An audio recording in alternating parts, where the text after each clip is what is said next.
ಎಲ್ಲರಿಗೂ ಕ್ವಾಲಿಟಿನೇ ಡೌಟು. ನೋಡಿ ನಮ್ಮ ಕ್ವಾಲಿಟಿ ತೋರಿಸ್ತೀನಿ ನಾನು ಇವತ್ತು.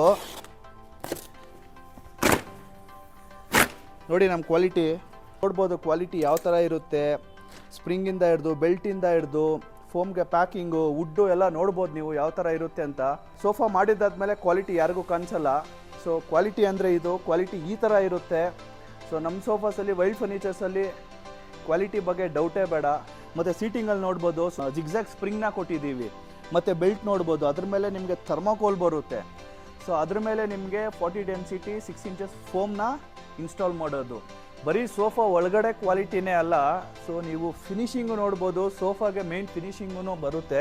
ಫ್ಯಾಬ್ರಿಕ್ ನೋಡ್ಬೋದು ಎಷ್ಟು ಪ್ರೀಮಿಯಂ ಫ್ಯಾಬ್ರಿಕ್ ಇದೆ. ಮತ್ತು ಬ್ಯಾಗಲ್ಲಿ ನೋಡ್ಬೋದು ಎಷ್ಟು ಕಂಫರ್ಟಬಲ್ ಆಗಿದೆ ಅಂತ. ಮತ್ತು ಸೀಟಿಂಗಲ್ಲೂ ನೋಡ್ಬೋದು ಥಿಕ್ನೆಸ್ ಫೋಮ್ ಎಷ್ಟಿದೆ ಅಂತ. ಸೊ ಒಂದು ಕ್ವಾಲಿಟಿ ಒಂದು ಫಿನಿಶಿಂಗು ಎರಡರಲ್ಲೂ ಕಾಂಪ್ರಮೈಸ್ ಆಗಲ್ಲ ವೈಲ್ಡ್ ಫರ್ನಿಚರ್ಸಲ್ಲಿ. ಸೋಫಾನಲ್ಲಿ ಒಂದು ಚಿಕ್ಕ ಐಟಮ್ ಕೂಡ ಸೋಫಾ ಲುಕ್ನ ಜಾಸ್ತಿ ಮಾಡುತ್ತೆ. ನೀವು ಹ್ಯಾಂಡಲಲ್ಲಿ ಮತ್ತು ಕೆಳಗಡೆ ಅಬ್ಸರ್ವ್ ಮಾಡ್ಬೋದು ಬಟನ್ಸು. ಇದು ಚಿಕ್ಕ ವಸ್ತುನೇ ಆಗಿರ್ಬೋದು, ಬಟ್ ಸೋಫಾಗೆ ಹೈಲೈಟ್ ಆಗ್ತಾ ಇರೋದು ಡಿಸೈನ್ಗೆ ಆ ಬಟನ್ಸೇ. ಇದೇ ಥರ ಕ್ವಾಲಿಟಿ ಫರ್ನಿಚರ್ಸ್ ಬೇಕು ಅಂದರೆ ವೈಲ್ಡ್ ಫರ್ನಿಚರ್ಸ್ಗೆ ಬನ್ನಿ. ನಿಮ್ಮ ಕಣ್ಮುಂದೆ ಫ್ಯಾಕ್ಟ್ರಿಯಲ್ಲಿ ಕುತ್ಕೊಂಡು ನಿಮ್ಮ ಸೋಫಾನ ನೀವು ರೆಡಿ ಮಾಡಿಸ್ಕೋಬೋದು.